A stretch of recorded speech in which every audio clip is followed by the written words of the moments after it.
Hey, folks, welcome back to this meeting. Should have been a podcast. I'm your co host, Tom Schin. We're with my co host, Tom Horne. And today we've got an awesome show. We're going to do some catch up on the last couple of weeks for us. We've been really slammed with things, but we brought a guest along with us, Joel Stupka. He's up in the Pacific Northwest where the Mariners are playing. A&W. Yeah, this is great. We got 3 people on here. It's kind of weird. This is our first time, Joel. You're a guinea pig. It's like the power trifecta. I feel like I'm rounding things out here. Now, Joel, you're up in that Pacific Northwest. Are you a Mariner fan? I am not, because I lived in Texas for most of my life, so I've latched on to the Rangers. It was much easier for me to ditch my Cowboys fandom because I was just one of those fans who are like, I followed the team, but I really hate Jerry Jones and the way they run and manage that organization. So I was happy to kind of kick them to the curb and adopt the Seahawks. It's funny here in New York where I am. Most folks, not me, I'm wearing a Dodgers jersey for those of you listening at home.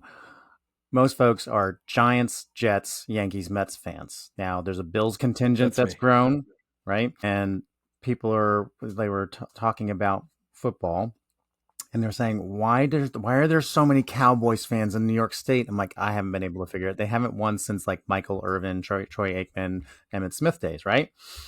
Yeah. America's team. They got a great marketing engine. Great marketing engine. I'll give them that. Part of me just died as a Giants fan, as a Yankees fan. So once again, you're 0 for 2 with sports gear that I like, Tom. See, I got my Dodgers gear on today. Excited for the playoffs to get rolling. But yeah, Joel, so we're thrilled to have you here. We wanted to learn a little bit about you, but we also know you have your own show called HR Snacks, which we got to listen to a little bit. One of the guests you had recently was one of Tom's coworkers. And so, yeah, tell us a little bit about you and what's cooking in your world. For my day job, I am the director of enterprise partnerships at Poster Elite, which is a HR compliance company. I host a podcast, HR Snacks. So I've been doing that for about 2 years. I started the podcast really out of boredom. I'm going to be honest with you. I wanted to, I got out of the consulting world into kind of heading up a biz dev unit for a company called Skill Cycle. And I wanted to continue flexing some creativity and some things that I was seeing around the marketplace, around the HR tech ecosystem. One of the things that spending about a decade in the consulting world, working with founders, working with HR tech, executives across the ecosystem, I would just talk to these really interesting people and hear these really interesting stories about how certain companies were started and problems that they're, solving. And they were just really cool, fun people to talk to. I was like, man, this would be great. Just give them a forum and do it in a way that's, a little bit easier for people to consume. Wisteria, if you guys are familiar with that platform, they did a study, and it was on, attention spans on videos, and they kind of fell off a cliff after about the 5-minute mark. So I was like, you know what, I'll try to keep my episodes around 5 minutes and just make it real short, punchy, focus on a topic. That obviously over time extended to 6 minutes is okay, and they're like, 7. It's just so hard to whittle down and condense things down to a 5-minute mark. But we have trouble with 30 minutes, to be honest. I mean, I hear you. I know. Yeah, the back end editing is excruciating on those things, but it's a lot of fun. So I enjoy doing the podcast and staying abreast of what's going on in the industry and talking to interesting folks. And you mentioned I live in the Pacific Northwest. I love outdoor stuff, skiing, fishing, hiking, and I definitely am one to not turn down a karaoke invite. Really? What's your go-to? I have my go-to songs on my phone. In case I ever forget. I like to mix it up. So we were just at karaoke 2 weekends ago, and this time I tried Aha Take on Me. Nice. Good choice. I was prepping for that one though, because they get pretty high up there in the Did you have a backup singer to kind of do complimentary stuff? No, just solo. I did not. No. I will say that so there's a local place that does karaoke once a month where I live here. And the time before that, I did the song Footloose, Kenny Loggins. Okay, yeah. I'm down with some this is Yeah, down with some logins. This is pretty late in the evening, and my wife was like really like pumping me up. She's like, "You got to do the slide." You know how like Oh yeah. Kevin Bacon runs and slides during that one part. I actually was able to pull it off, and that was like crowning achievement of my karaoke career so far. And it That's felt pretty awesome. good. Yeah. I had to karaoke for my life once. We were in Jamaica and we went out off resort and we're in this like Jamaican local bar with karaoke, and we had signed up. Been there about an hour. Things were going okay. It was definitely a little awkward. And some dude pulled a knife on us. Actually, no, a pair of scissors on us. It was trying to mug us. And this other guy jumped in and saved us. And literally, as he's like calming the situation, protecting us, we get called on stage. And we look around, and the guy's like, go, go. So me and my The three guy with the friends jumped scissors? up on stage.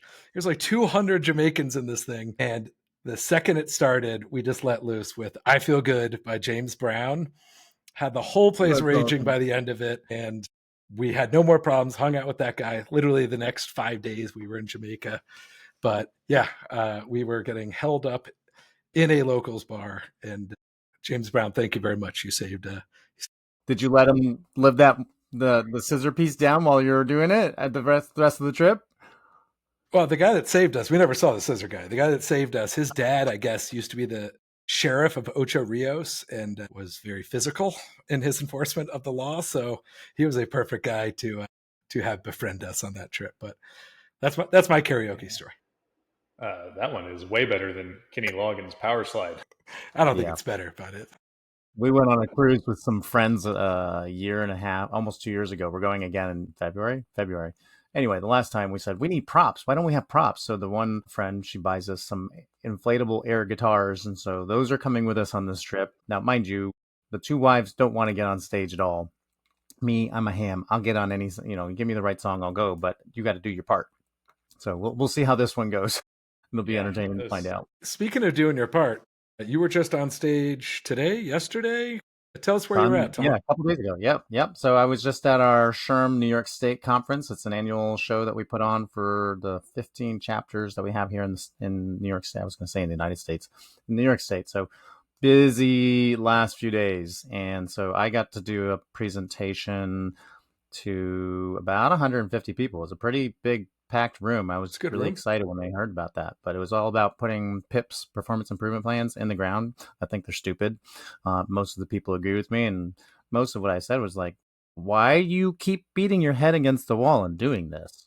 Right? You can do it better. And so it was really great because people came up afterwards like, okay, so I agree with you. How do we get away from this? We've been talking about it. I'm like, all right. So So it I mean, prompted, yeah.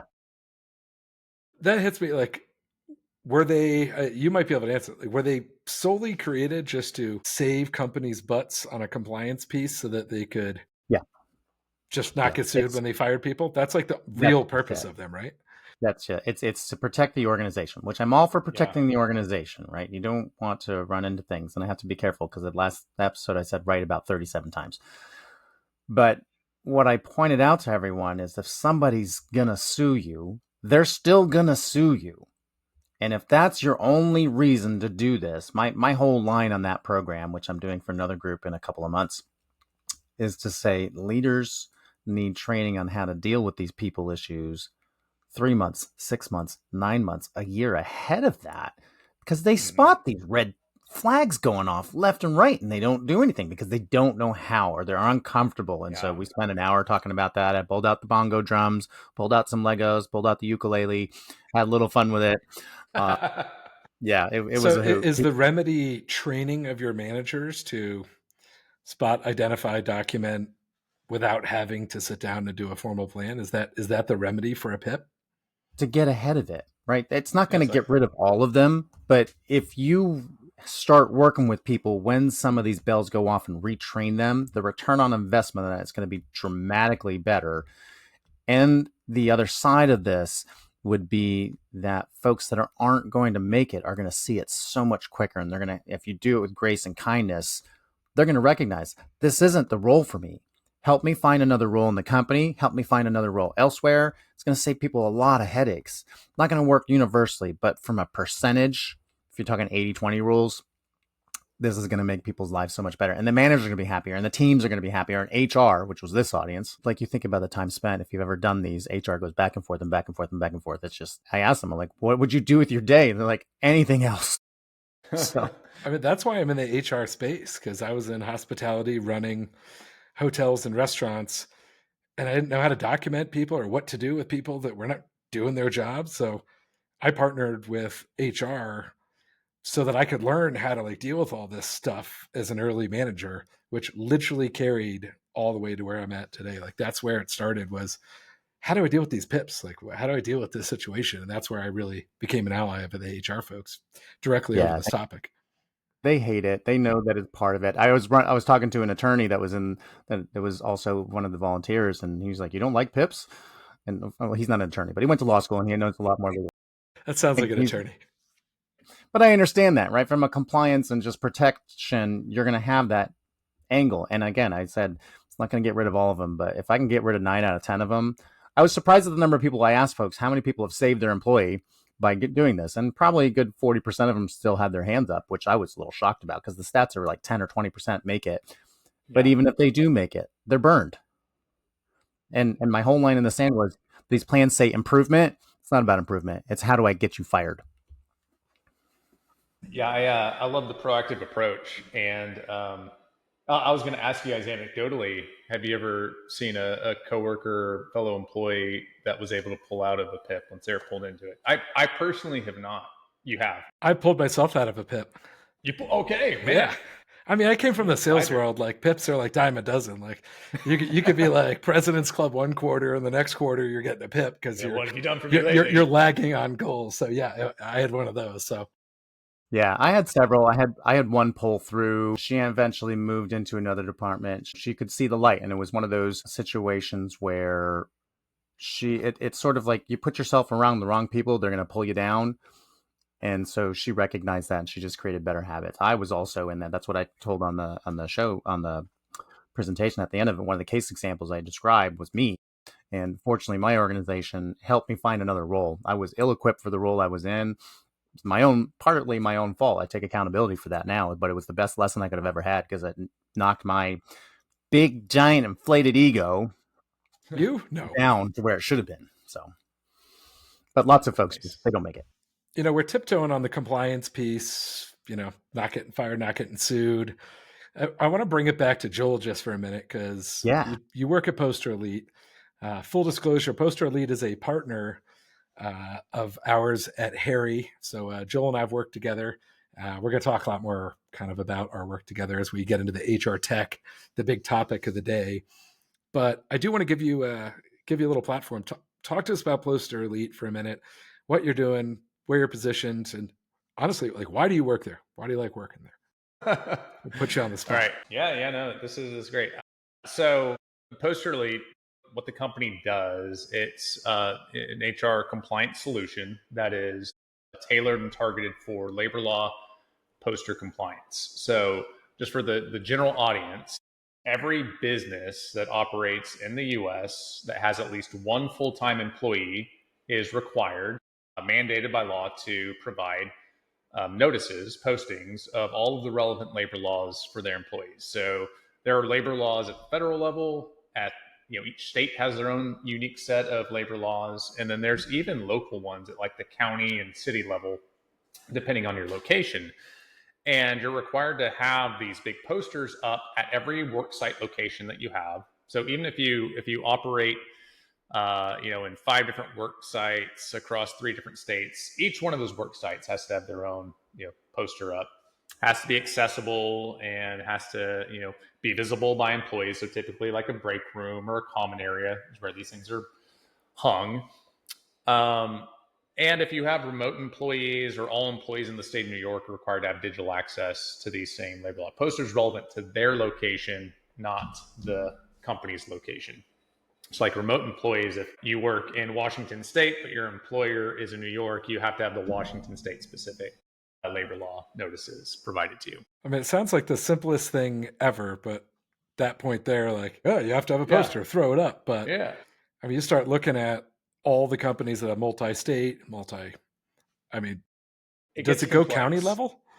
It goes county and city level. There's also industry specific posters that you have to have. You have to have certain posters if you're above an employee threshold. There's specialty signage that you have to have, OSHA if you're a restaurant, if you're, manufacturing, construction. And where it gets really complex and difficult, like if it was just put a poster up and forget about it, that's one thing. But there are a ton of changes that happen across each of these jurisdictions every year. Like last year, there was over 180 changes. And what that means is that you have to update these posters every time a labor law changes that's relevant to your location. So the tricky part is there's not like a centralized location of repository of information that says this labor law changed. Here's the new poster for you to put up. Especially if you're working multi-state locations, it's very burdensome to try to keep up with that yourself. So what my company does is we provide a service that basically provides these posters, keeps these posters up to date for each worksite location. We provide notices whenever a labor law changes that can be sent to employees, and we provide digital access via an app. And so what we aim to do, and we only distribute through the partner channel, so great partners like Harry, what we aim to do is make this piece of compliance, which is foundational, because these labor laws are the employee rights and protections, and giving them access and visibility of that is a very good thing from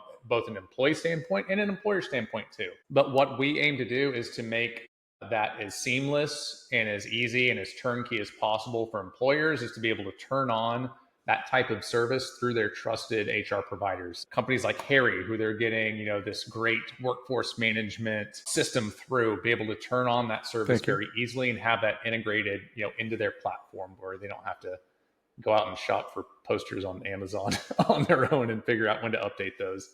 Well, and that's the biggest pain for HR practitioners. And even if they're not full HR, there's so many things to keep track of. And when you have more of a one-stop or less vendors to have to go to get everything, it makes I can tell you from my staffing days, that was true. I'd go into warehouses and manufacturers. Some of them had 7-year-old posters. Some of them didn't have any of them. And I'd go in and, yeah, they knew I was selling temp services. But at the same token, I'm like, you're going to get yourself in trouble. And that's 10,000. That's 1,000. That's 1,500. What's the fine? Yes. Is it a 1,500? The fines can go up to over 40,000 if you don't have a poster up. And there are it is shocking. I'm not going to name any companies specifically, but huge Fortune 500 companies where there's people that we know that work in these locations are like, yeah, there's not a labor law poster in our office building. Like we checked, we asked around, there's just not one here. I'm like, that is like a huge miss. But you can see how easy that can be, right? Because especially if you're a complex organization, there's not a clear hey, this person is supposed to keep labor law posters updated for this building. It could be very disjointed.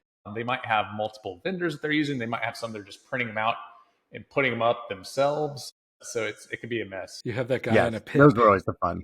That goes and sees your dates are out and then calls that into his favor. That's awesome. Seriously, awesome. Yeah. I've seen stuff like that. They're just like, I'm ticked. Where can I ding this company? The number of people will say, well, I'm going to contact my lawyer now. And we're like, okay, go ahead. Have a field day. I'll wait for their phone call and I'm happy to talk to them. So, but yeah, that's pretty cool. I mean, you get to be a hand in saving. I mean, you can position it that way. As I'm even as the partner side, this is for your own good and you have to do it anyway. So we're making it easier for you. So it's great that you formed these relationships with Harry to keep things moving. So I want to bridge us over into our next piece here. We like to bring in some current news. We say we like to. This is, show number 2, but that's okay. We're going to continue to do this. Did you see this piece about DoorDash weaving in installment payment options? The part I love about this article that came out in the San Francisco Chronicle is that it says Taco Bell on layaway. Can you imagine? I've got to split my $23 payment 4 times to afford to go to Taco Bell. Did you hear about this? It's like DoorDash admitting that it is wildly expensive to DoorDash. I get there's all that when I go buy something on Gap.com or wherever it is you're shopping, but man, financing a cheeseburger is wild to me. The copywriter who wrote that headline, Taco Bell on layaway, I mean that's some copywriting gold right there. That is gold. Yeah. Shout out to whoever wrote that. Yeah, we'll give credit. It's by Aiden Vaziri. And this article is from several months ago, but still to have that sort of comedy built into the title, that person's probably a lot of fun to chat with. Yeah, that's the Yeah. interesting about news. Like it just kind of shows up. You got to really look at the dates, right? Like this just showed up on the feed, but it's a couple months ago, and it's just Taco Bell and layaway. I guess is so sticky; it's still out there. Yeah, my wife So laughs. Go ahead, Joel. well, yeah, I'm just thinking like, is this because I know that there's a trend, right? Because it started with like big ticket items, right? That you can put on layaway. Layaway's been around, for a long time in Yeah. the retail Kmart. space. And it's been like slowly funneling down to smaller and smaller purchases. Now that you're able to put something like a fast food DoorDash delivery on layaway, like, is this just like a natural kind of evolution on how you can pay things and spread out payments? Or do you guys see this as maybe a little bit more predatory on like, Absolutely or the as far as latter. yeah, Absolutely I the mean, latter. It's I was trying to think. I was like, wait, are we being insensitive? Like, should I be celebrating that? Like, people can now have better access to Chili's delivery cheeseburgers? And then I was like, no, no, no. Yeah, it's a predatory thing. I think. okay. Yeah, Yeah, they're trying to I'm take trying the to look at credit it from card both fees. sides. They're trying to Yeah. take the credit card fees from an outside perspective. And again, that's my opinion, but you think about the credit cards charging 16, 18, 24% on somebody charging it. Oh no, you can split it up on our bank account. It's kind of like the difference between the car dealership offering financing and going to the bank or the credit union, right? They just want part of the action. Now, who's going to regulate this? I'm sure that has to be part of it, but I'm thinking like I can hear stories from friends and family about coworkers. They will DoorDash their Starbucks every day, multiple times a day, It's and gonna be they're like only $14. making right for a coffee, and they're getting multiples all week long. It's basically an hour or more of their paycheck every single day that they're doing this. I'm like, how do you sustain this livelihood? That's how I Yeah. justified getting an espresso machine. Yeah.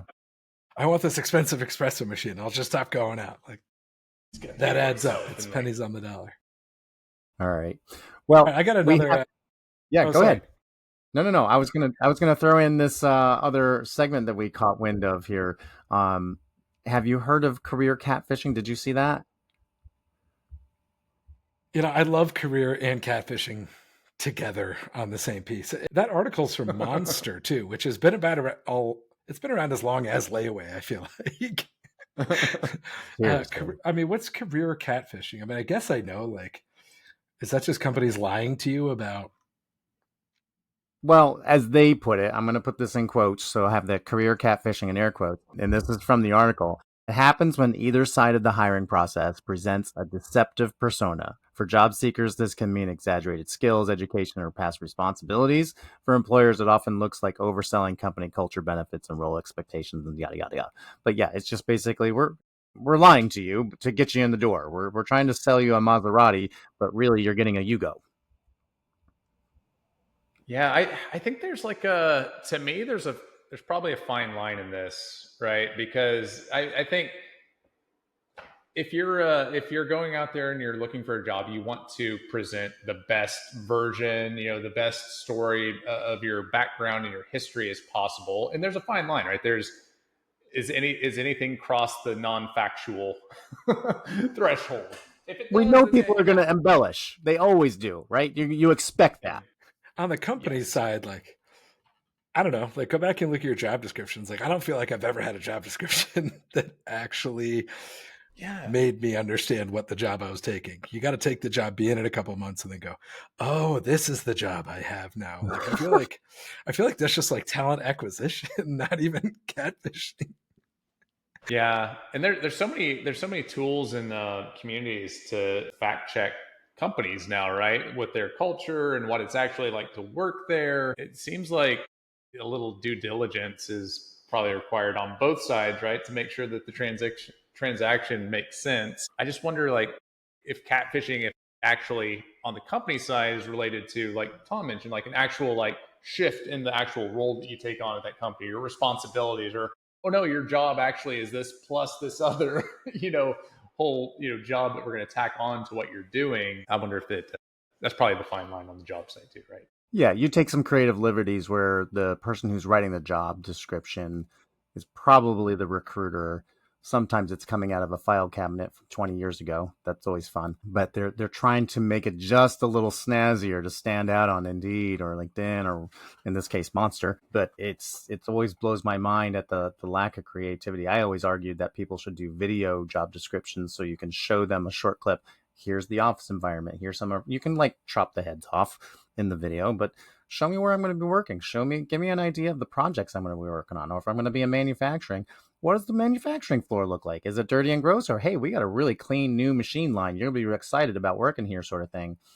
You know, you go into those environments. We talked about this in prior conversations, Tom, where you say, hey, we need somebody who can multitask and who can work with multiple priorities and, you know, is available. And what you're telling the person is, we're going to work you to the bone and you're going to hate it here. So, yep. But be ready for it because we told you. Fast-paced environment. All right, so speaking of TA, we're going to run our segment of the show here. Let's get in to SpeakPipe. I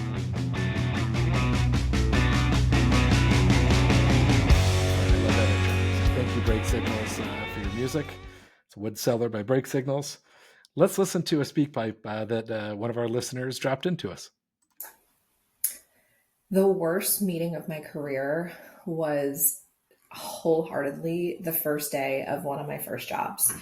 My hiring manager, so my boss, the director of operations, didn't tell anyone else that he was hiring me, what my job was, what I was there for, and what I was there to help the team do objectively. So I show up to this meeting and he didn't even arrive. So I was left to speak to my own job as I understood it to people that didn't know that I was coming nor wanted me to be there. And it was truly, truly awful. Wow. That's a doozy. I think she got career catfished. Did she say, was that in person that she showed up for this meeting, or was this like on Zoom? Yeah, there's a lot to unpack there. So showed up, no one even knew that she was being hired. Like, wow. That's a horror story. Can you imagine? I mean, I know people get surprised on first days, you know, not really having thought out the person starting, especially, you know, interns and young in the career. And so you can sort of wing it to some extent if you have somebody there, but at a grown-up level, 5-10 years in, it's just, I feel like, why would you come back for day two? Yeah, that's a turn and run. This isn't anonymous, but Tom and I do know who this is, so I have some follow-up questions for this particular person. You know, you're used to first day getting, you know, walked around the office and getting like direct introductions to other people and, you know, teammates and maybe people in your department. And then maybe like getting your laptop and logging into all your systems. That's a typical first day. Like it's pretty light across the board. I've never had an experience that was not, you know, similar to that. Or, you know, filling out the HR forms and setting up your benefits and stuff like that. I can't imagine your first day and first experience is walking into an office where no one knows you and the person who hired you is not there. You haven't spoken to anyone else on the team, and then be like, yeah, hi, this is me and this is my role here. And everyone's just like, what? Who is this? You got to feel like one of the Bobs from Office Space. Like everyone's like, is this person here to fire us? I give her credit for getting in the building and getting into the meeting room. If nobody knows who you are and you've sold yourself to be like, I belong here. And all of a sudden, you know, all hell breaks loose. But we have some other interesting stories coming through SpeakPipe. Somebody had shared another story similar. There's going to be a lot of good ones, so I won't spoil that one. But you guys, let's transition over. You guys were both at HR Tech not too long ago, and I know I've talked to a bunch of folks who've been over there. I'm real curious what you saw there. And I mean, were there any of these sort of things, like people showing up and not maybe we're at their wrong show? You were in Vegas, of all places. So there was the International Fasteners Convention happening at the Mandalay Bay as well, which I really wanted to sneak into. I was super curious what a Hall of Fasteners looks like. I mean, like buttons? Some of those folks, no, like bolts and nuts and widgets and whatever. Are you sure? Did you go down there? Like, I mean, it could have been No, fun. I mean, I was just looking at this. I did, yeah. I explored. I was checking out their pearl spread. snaps for your shirt. Like, what are we talking? I was just looking at the signage. They had some nuts and bolts on it. I mean, I could say this was I hadn't been at HR Tech in 3 years. This was my best show. First time as a partner director, and it was so much fun. Just seeing so many people and doing so many things. Big shout out to Steve Bose and Trish Steed from H3. HR Happy Hour folks had me on with our head of marketing, talked about Harry serving the frontline workers. That was super fun. Never done a live broadcast before. Awesome. We got to meet William Tincup and Ryan Leary, who are hosting this show for the first time. So it was really good from networking perspective, which, like HR is about people, partnerships about people, and like we'll get into the kind of good and bad of what people are talking about. But like that was the big thing for me. It was just the energy of seeing people that are like-minded. Those big conferences are so fun. Was it your video that I saw, Joel, of you shooting Tom and he's waving at the camera while he's shooting a video of you and looked like holding his phone? I don't think that's me. Was it? That wasn't you? Maybe that was me walking in. They had like a big, video board as you're walking into the entrance. It's like, everyone, HR Tech is, it's been the kind of seminal industry event in HR for a while. You could say there's SHRM and there's HR Tech. SHRM is kind of a different show. That's more kind of built for, people go there to get credentialing. They go there. It's a different type of attendee that goes there. So they have a lot higher volume, but those are typically, your more boots on the ground HR folks that are, in the weeds. HR Tech is different. So HR Tech is really, and it has been for the past, 15 years, it's the showcase for all of the tech forward vendors in the industry. So it's not really as heavy on the service side. You're not going to see like a lot of PEOs at HR Tech like you would at SHRM and some of those other, different consultancies and HR service areas. But pretty much, I would say the majority of companies that have software solution that sells into the HR department go there. They show up. They have huge booths. The industry analysts come out. This is the highest concentration of industry analysts from any show in the industry by far. And like Tom said, this is, if you're in partnerships, this is like the Super Bowl. This is the best place to be because you have 400 vendors, exhibitors at the conference. They're all relevant. Yeah, they're all relevant HR Tech companies. So you don't have like, the Omaha Steaks folks or the Skechers folks that you'll see at like some other conferences. You're like, man, I guess I could see why you're here. But they don't show up to HR Tech. And it's great. You have more executives at this event, whether they're exhibiting or not. You have CEOs that'll go. You have CMOs, CROs, chief product officers. They all go to this event, whether they're exhibiting or not, because it is the place to network, to get a pulse of what's going on across the market, to talk to analysts, to do demos, just to really get a feel for, what's going on in the trends.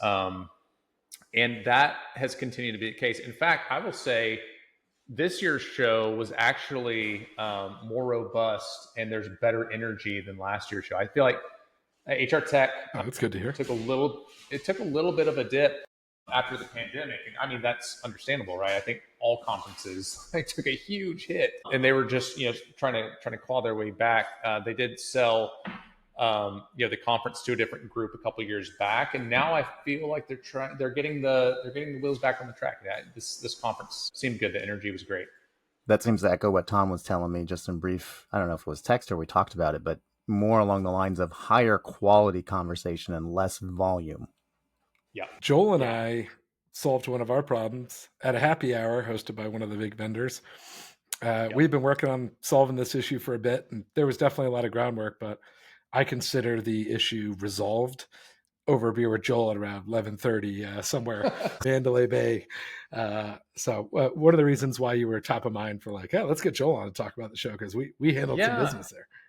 Well, and I think that's the reason why these in-person events are so valuable, in that I don't think they're ever going to really go away, nor should they. If you're able to have this event where you're able to bring together, all of these relevant executives and partnership people and people within your ecosystem and network, and you're able to have these face-to-face communications, Tom, we got more done in an evening than we would have been able to do, 3 weeks back and forth async or trying to do over Zoom calls. It's just, you can't replicate the progress that you can make in person. And, it really helps with relationship building and trust building as well. And, like Tom said, I feel a lot better about resolving that issue and kind of going forward and really kicking butt moving forward on the partnership. I mean, there's a lot of salespeople on the floor, but it's not a sales show. No. Which is awesome. It's a people show. People are forced into selling in the non-sales show, and I tried to cheer them all up as I went through their booths, but it's a tough show if you're trying to hustle. Well, and you always feel for the newbies, right? That's their first show, and their boss says you got to be there, and you better sell 10 widgets and da da da. But when you get a chance to mentor some of those, it's just letting that information sink in. Like, you've been at this for more than a couple of years. And it takes time to hone the message, the craft, the knowledge, the experience, and how to have real relationship conversations versus, oh, we played high school hockey together, which that's special, but not so. Exhibitors, vendors there. This is, and I, through the consulting work that I used to do with TSC, industry events, live events are really your only chance to get face-to-face with a lot of these potential customers or customers. And so this is the chance to not go over the top salesy. This is a chance to create, a customer experience that is positive, right? Yes. That you actually make a connection, that you're not treating them like a cold outreach email that is templatized and just, sent broadly that, people can sniff out so quickly. This is a chance to actually make a connection. And what is even more important is post-event, not losing that connection. That's why, we would always on the consulting be like, do not send out templated responses and follow-ups after the event. Amen. Call out the conversation that you had. Yeah. Don't send anything templated. Write this email out. This is a key moment, right? And your customer experience spectrum. This is an inflection point. You met this person. You talked to them. Reference that, and then build off of that.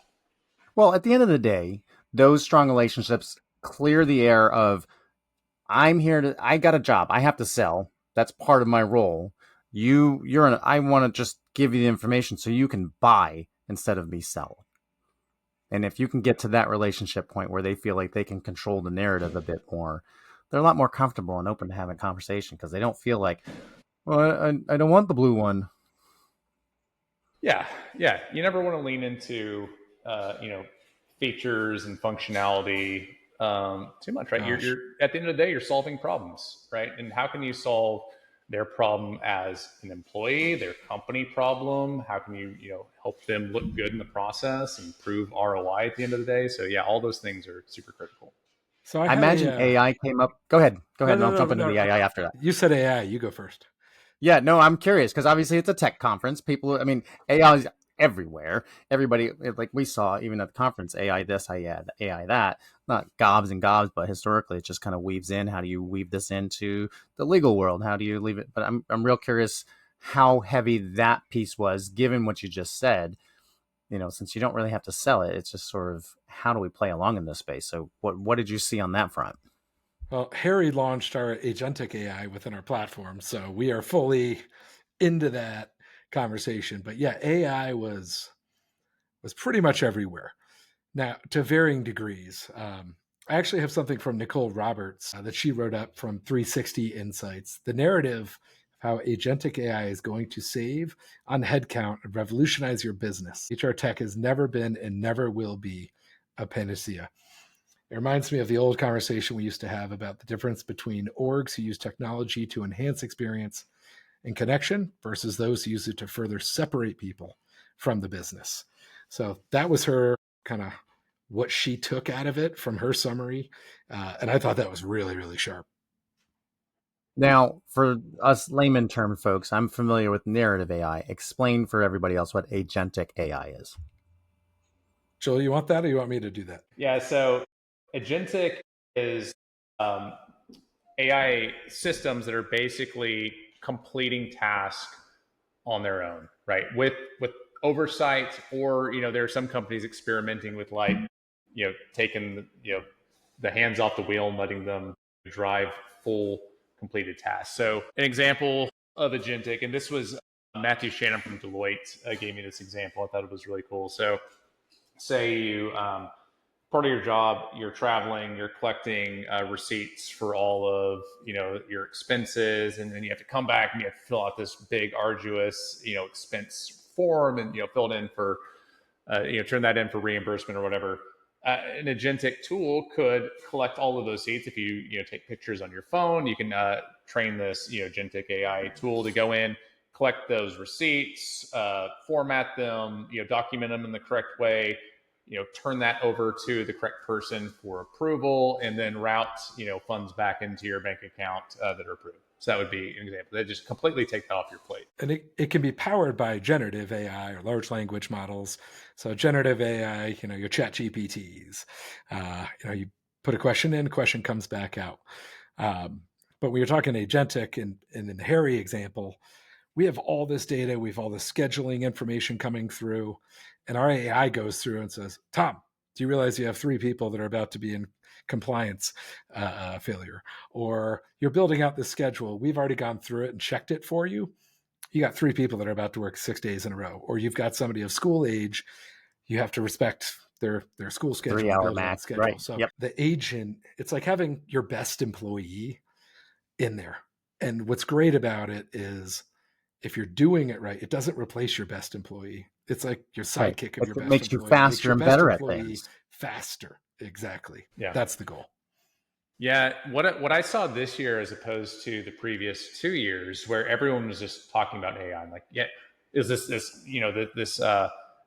mad rush to add whatever AI they could to their platform, right? Because you're following the investment dollars, you're following the trends. Buyers feel like they had to have some sort of AI, in new purchases because that's what's coming down from, executives at the top. CEOs are like, yeah, we need to be using AI. What I saw this year more than the past 2 years was solutions that are more driven towards actual results via the product experience. So AI that is incorporated into platforms that make it easier for admins, easier for employees to use the platforms and to get things done within the platforms. An example of that would be, AI commands within, HCM platforms say, hey, what is our work policy on wearing shorts to work? And it would go and look at that specific employee handbook and it would give them back an answer.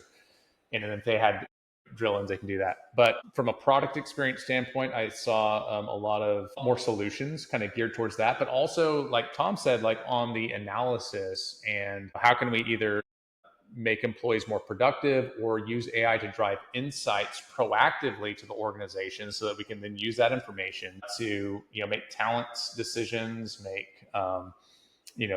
warehousing and stocking decisions, make business decisions that have a direct impact on the business. Yeah, I'd imagine it'll help with the scheduling and figuring out how, headcount needs on particular days and peak seasons. It's amazing how far things are going to go. And like you're mentioning the last piece, and all I could imagine was Star Trek. Computer, do this and that and the other. My worst Scotty voice ever. But that's what comes to mind is Star Trek and Terminator. I'm like, we're really going there. It's really happening. And eventually we're going to have those transporter rooms and we're like, off we go. We're going to have to put a sound effect in there. Yep. You're muted, Tom, by the way. That makes a great podcast moment. God, I'm muted on my own podcast. I'm glad I was because I jumped in when Tom was talking earlier and it was perfect. That's why I mute myself. But I mean, it was really obvious the companies that are doing AI to say they're doing AI and the companies that have really developed a tool that can actually superpower their clients, superpower their own platforms. It's a really easy separation. You can spot it really quickly, which I thought was very interesting. Like I was able to quickly go booth to booth, be like, nope, you're selling AI because it's buzzword and you're selling AI because it's actually going to enhance what you're already doing and provide value. And I think that's the divide today. Yeah, I think there's more. I think there's still a pretty big gap, but there's progress being made on actual education on AI systems and AI models and different levels of AI. Like we already talked about agentic, but there's also just like automation. Automation's been around forever, but a lot of people are putting an AI label on that, and just there's LLM, there's a lot of different systems. I think there's growing awareness around that, but there's still a long way to go, because if you go around these conferences and you're talking to attendees and you're asking them, hey, are you aware of the different levels and functions of AI? They'd be like, no. They might throw out a couple buzzwords, but that's probably where their understanding stops. Yeah. So to quote George LaRoque, I was reading his Defining Trends from the Lens of Investors and Startups at HR Tech. AI has become core, and I think that's a great way to put it. It is a core piece, whether you're doing it right or wrong. One of the things he called out that I really did like was skills and pay transformation aligning. The gap between wage growth and inflation is pushing employees towards skills-based compensation models and AI accelerated upskilling programs that yield premium outcomes. I actually love when AI connects to things we're actually trying to solve for. It doesn't just connect to your platform. So I thought that was a really, really good call out. And then he also says fewer buzzwords, more ROI, which is totally on brand for us. We're gonna save some of those other buzzwords for our next show, because I grabbed a few of them from the conference that I was at, and I'm sure you grabbed a few more. But that's a longer episode where we just dive into a few other fun phrases. Well, we blew past our time on this one, that's for sure. Yeah, I'm looking at this one. A little bit. Man, we've been talking for 48 minutes. Sorry, good work, guys. everybody. No, this is good. Great conversation, Joel. Like the AI pieces, I think the biggest thing that I walk away from that element is make sure, if you're going down this path, ask good questions to learn what it is that you don't understand. And if you still don't understand it, you're not talking to the right person. Find somebody who can educate you in language that you can understand. Those are the folks who really know it, just as you did, right? When you guys describe this stuff, it's amazing to get clarity when everything is AI this, AI this, AI this, and you just go into a fog. You're like, I just stopped caring. It's easy to fall into the trap of just using jargon, and there's so much AI jargon out there that there's not clearly aligned definitions across the board. So being able to explain some of the AI stuff in layman's terms and using practical examples is really key. Tom, any final thoughts? Final thoughts, yeah. Great to see you again, Tom. I want to hear more about your show. Joel, pleasure as always. This is fun. I'm glad to be back podcasting, and I'm glad to be doing it with both of you guys today. Yeah, I can't wait to karaoke with you in New York. Let me go visit the Harry office. Fight for the Right to Party, Beastie Boys is the next one I'm doing. I've got that loaded up. Never done it. I'm ready to bring some Beastie Boys. I might have to do some Springsteen if I'm going to New York. Maybe some Billy Joel. I don't know. There we go. I don't know. Let's get it done. I'm gonna have my kids when they went to college. Somebody picked up a karaoke machine. It's in my garage, and neither one of them wants it. And so now I'm starting to think I probably should start practicing this, or maybe not. Definitely not. Definitely not. Well, thanks for joining us, everyone. We appreciate having you on. And Joel, thanks so much for being with us. And Tom, we'll catch you on the next show. This meeting should have been a podcast, guys.